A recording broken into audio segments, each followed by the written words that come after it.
24 വർഷം മുമ്പ് അമേരിക്കയിൽ സംഭവിച്ച ഒരു ടെററിസ്റ്റ് ആക്രമണം ഇന്നും അവിടെയുള്ള ജനങ്ങളുടെ ഇടയിലും അതുപോലെ തന്നെ വേൾഡിലും ഒരു ബ്ലാക്ക് ഡേ ആയി കരുതപ്പെടുന്നു. അതെ, 9/11 അറ്റാക്കിനെ കുറിച്ചാണ് നമ്മൾ ഡിസ്കസ് ചെയ്യുന്നത്.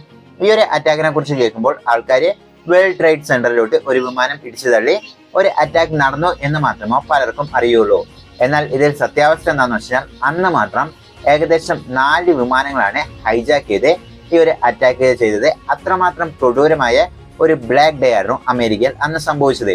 അപ്പോൾ നമ്മൾ ഇന്നത്തെ ഈ വീഡിയോയിൽ എന്താണ് 9/11 അന്നത്തെ ദിവസം സംഭവിച്ചത്, ഏതെല്ലാം രീതിയിലാണ് ടെററിസ്റ്റുകൾ ഇങ്ങനെ വിമാനം ഹൈജാക്ക് ചെയ്ത്, എങ്ങനെയെല്ലാമാണ് ഇവര് അറ്റാക്കുകൾ നടത്തിയത് ഉള്ള കാര്യങ്ങളാണ് നമ്മൾ ഇന്നത്തെ ഈ വീഡിയോയിൽ ഡീറ്റെയിൽ ആയി ഡിസ്കസ് ചെയ്യാൻ പോകുന്നത്. എന്റെ പേര് അശ്വിൻ. അപ്പോൾ എഡ്യൂക്കേഷൻ ഇൻഫോർമേറ്റീവ് വീഡിയോസിൽ നിങ്ങൾക്ക് താല്പര്യമുണ്ട് എന്നുണ്ടെങ്കിൽ ഈ ചാനൽ സബ്സ്ക്രൈബ് ചെയ്യാനും അതുപോലെ തന്നെ ഈ വീഡിയോ ലൈക്ക് ചെയ്യാനും ഷെയർ ചെയ്യാനും മറക്കരുത്. ഇപ്പൊ വീഡിയോയിലോട്ട് കിടക്കാം. അപ്പോൾ വീഡിയോയിലോട്ട് കിടക്കുന്നതിന് മുമ്പ് മറ്റൊരു കാര്യം, അപ്പോൾ ഇതിന്റെ എല്ലാം പിന്നിലുണ്ടായിരുന്ന ഒസാമ ബിൻ ലാഡനെ പിന്നീട് അമേരിക്കൻ ഗവൺമെന്റ് ടാർഗറ്റ് ചെയ്ത് കൊന്നത് ഈ ലോകം മുഴുവൻ ഷോക്ക് ആയിരിക്കും. അതുപോലെ തന്നെ വലിയൊരു മിസ്റ്ററി നിറഞ്ഞ ഒരു കേസാണ്. ആ ഒരു കേസ് സ്റ്റഡി നമ്മൾ ഓൾറെഡി ചെയ്തിട്ടുണ്ട്.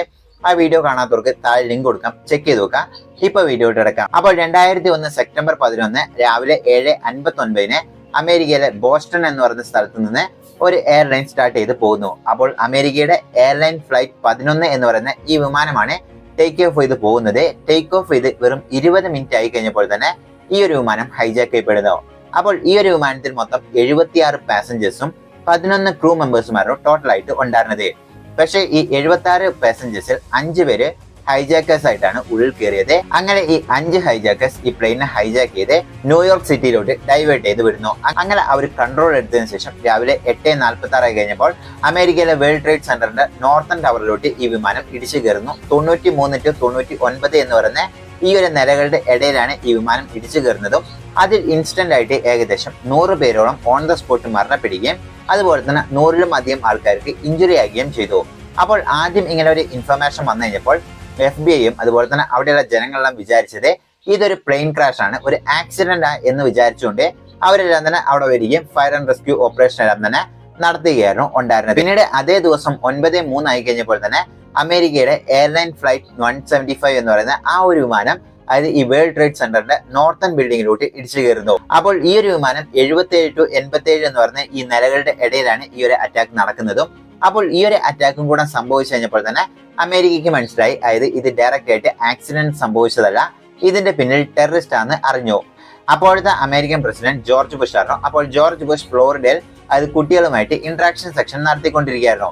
അപ്പോൾ ആ ഒരു സെക്ഷൻ സമയത്താണ് അതായത് അമേരിക്ക ഇങ്ങനെ ടെററിസ്റ്റ് അറ്റാക്കിൽ അകപ്പെട്ടിരിക്കുകയാണെന്നുള്ള ഇൻഫർമേഷൻ ജോർജ് ബുഷിന്റെ സെക്രട്ടറി പോയി പറയുന്നത്. അതിനുശേഷം 9:37 ആയി കഴിഞ്ഞപ്പോൾ തന്നെ ഫ്ലൈറ്റ് 77 എന്ന് പറയുന്ന അമേരിക്കയിലെ one of the important building ആയ പെന്റഗണിലോട്ട് വന്നിട്ട് ക്രാഷ് ആവുന്നു. ഇപ്പോൾ 3 അറ്റാക്കുകളാണ് അടുപ്പിച്ച് സീക്വൻസ് ആയി നടന്നത്. ഒന്നാമത്തെ 8:46 രണ്ടാമത്തത് 9:03 അതുപോലെ തന്നെ മൂന്നാമത്തത് 9:37 3 ഫ്ലൈറ്റുകൾ ഇങ്ങനെ ക്രാഷ് ആകുന്നത് ലോകം മുഴുവനും സ്പ്രെഡ് ആവുകയും ഇത് വലിയൊരു ചർച്ചാ വിഷയമാകാനും തുടങ്ങി.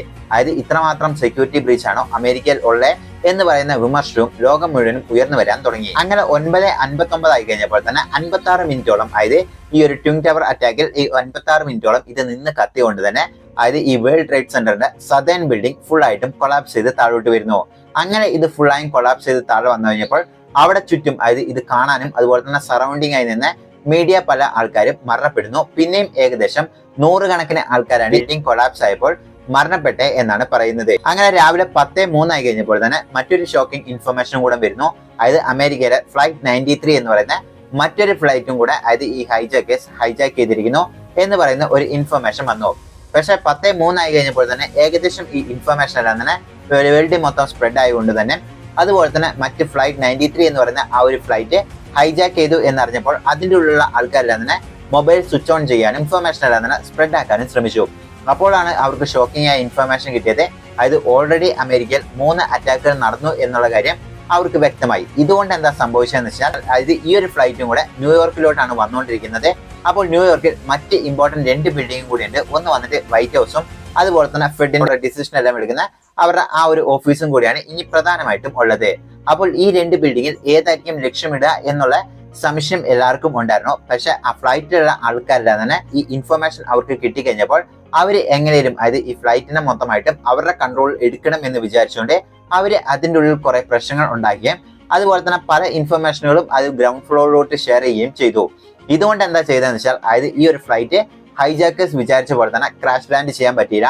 അതുകൊണ്ട് അതായത് ആരുമില്ലാത്ത ഒരു ഫീൽഡിൽ ഈ ഒരു ഫ്ലൈറ്റ് ക്രാഷ് ലാൻഡ് ചെയ്തു. ഇതുകൊണ്ട് എന്താ സംഭവിച്ചതെന്ന് വെച്ചാൽ അതായത് ആ ഫ്ലൈറ്റിലുള്ള എല്ലാ ആൾക്കാരും ആ ഫ്ലൈറ്റും നശിച്ചുപോയി. പക്ഷെ അവർക്ക് വിചാരിച്ച പോലെ തന്നെ അതായത് പെന്റഗണിലോ മറ്റു രീതിയിലൊന്നും തന്നെ അറ്റാക്ക് ചെയ്യാൻ പറ്റിയില്ല എന്ന് പറയുന്ന ഒരു ഇൻഫർമേഷൻ പിന്നീട് പാസ്സായിരുന്നു. അങ്ങനെ അതേ ദിവസം 10:28 AM ആയി കഴിഞ്ഞപ്പോൾ തന്നെ നേരത്തെ അറ്റാക്ക് ചെയ്ത് 102 മണിക്കൂറോളം നോർത്തേൺ ടവറും ഇങ്ങനെ കത്തി ലാസ്റ്റ് ആ ബിൽഡിംഗും താഴെ കൊളാപ്സ് ആയി വരുന്നു. അപ്പോൾ ഈ ബിൽഡിംഗും കൊളാപ്സ് ആയി കുറച്ചു പേർക്ക് പരിക്ക് പറ്റി എന്ന് പറയുന്ന ഇൻഫർമേഷൻ എല്ലാം ഉണ്ട്. ഇപ്പോൾ അമേരിക്കയുടെ വേൾഡ് ട്രേഡ് സെന്ററിന്റെ പ്രധാനപ്പെട്ട 2 ബിൽഡിങ്ങുകളും കൊളാപ്സ് ആയി ഫുൾ ആയിട്ടും താഴോട്ട് വന്നു. ഇതുകൊണ്ട് എന്താ സംഭവിച്ചതെന്ന് വെച്ചാൽ ഈ ബിൽഡിംഗ് മൊത്തമായിട്ടും കൊളാപ്സ് ആവുന്ന സമയത്ത് വലിയ രീതിയിൽ ഡസ്റ്റ് ഉണ്ടാകുകയും ഈ ഡസ്റ്റ് മൊത്തം അവിടെ സ്പ്രെഡ് ആയി അതിലൂടെയും അതായത് ഈ അലർജി പേഷ്യൻസ് പലരും ഓക്സിജൻ കിട്ടാത്ത ഡസ്റ്റ് കാരണം തന്നെ പലരും മരണപ്പെട്ടതായിട്ട് പിന്നീട് റിപ്പോർട്ടുകൾ പറയുന്നുണ്ട്. അങ്ങനെ വൈകുന്നേരം 5:20 ആയി കഴിഞ്ഞപ്പോൾ തന്നെ അതായത് ഈ വേൾഡ് ട്രേഡ് സെന്ററിന്റെ പ്രധാനപ്പെട്ട 2 ബിൽഡിങ്ങും കൊളാപ്സ് ആയി കഴിഞ്ഞപ്പോൾ അതിന്റെ അടുത്ത് മറ്റൊരു ചെറിയ ബിൽഡിങ്ങും കൂടി ഉണ്ടായിരുന്നു. പക്ഷെ ഇതും കൂടെ അതായത് 2 ബിൽഡിങ്ങും കൊളാപ്സ് ആയി കഴിഞ്ഞപ്പോൾ ആ ഒരു ബിൽഡിങ്ങും വൈകുന്നേരം 5:20 ആയി കഴിഞ്ഞപ്പോൾ തന്നെ അതും കൊളാപ്സ് ആയി പോകുന്നു. പക്ഷെ ഈ ബിൽഡിംഗ് കൊളാപ്സ് ആയെങ്കിലും ആർക്കും ഒരു ഇഞ്ചുറിയോ ഒരു പരിക്കോ പറ്റിയില്ല. അപ്പോൾ തന്നെ അവിടെ നിന്ന് എല്ലാ ആൾക്കാരെയും അതായത് അമേരിക്കൻ പോലീസും അതുപോലെ തന്നെ FBI എല്ലാം തന്നെ അവിടുന്ന് കംപ്ലീറ്റ്ലി റിമൂവ് ചെയ്തിട്ടുണ്ടായിരുന്നു എന്നാണ് പറയുന്നത്.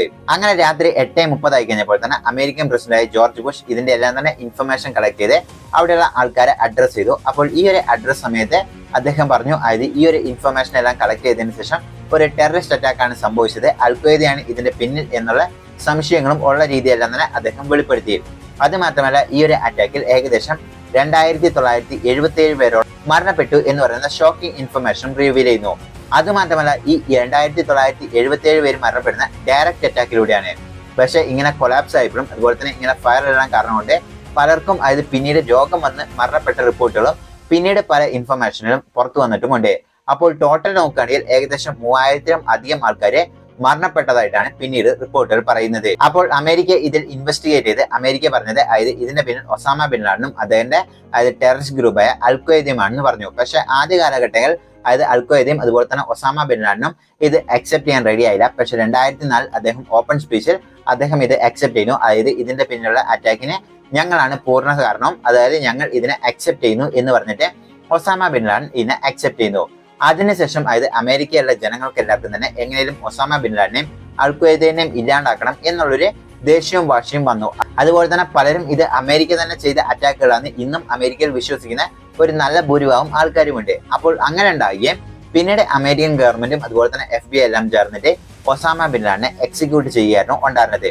അപ്പോൾ ഈ ഒരു എക്സിക്യൂഷനെ കുറിച്ച് കംപ്ലീറ്റ് വീഡിയോ നമ്മൾ മേക്ക് ചെയ്തിട്ടുണ്ട്. ആ വീഡിയോ കാണണം താല്പര്യമുള്ളവർക്ക് താഴെ കൊടുക്കാം, ചെക്ക് ചെയ്ത് നോക്കുക. See you next video.